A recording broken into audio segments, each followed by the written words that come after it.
Gwion Elis-Williams dwi newydd raddio mewn cadwraeth cefn gwlad o Brifysgol Aberystwyth a fi eisiau gynt yn gweithio fel warden mewn warchodfa natur arfordirol hefyd.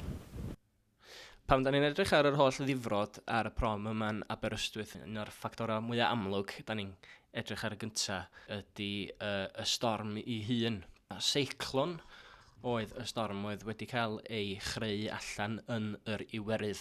Mi gafodd y seiclon an ei chreu pam ddoth gwyntoedd oer lawr o'r pegynna i gwrdd ar gwyntoedd cynnas trofannol yng nghanol yr Iwerydd.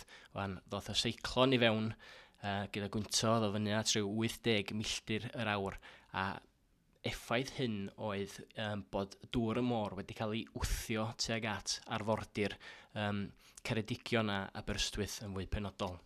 Be sy'n digwydd hefyd yn ystod seiclon ydy bod gwasgedd yr aer yn mynd yn isel dros ben a effaith hyn ydy i godi dŵr y môr, chydig bach fel tasa rhywun yn yfad dŵr allan o welltyn.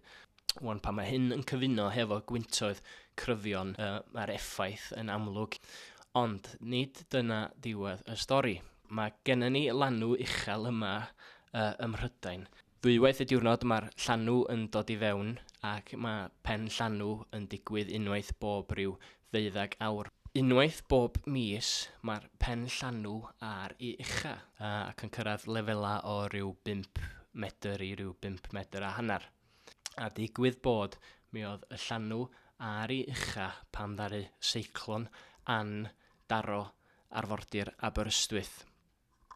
Fel da ni'n gallu gweld, mae'r difrod ar y prom a ddigwyddodd mewn cynlleiad amser bron dros nos, ond sydd yn mynd i gymryd misoedd i'w drwsio a miloedd ar filoedd o bunnoedd.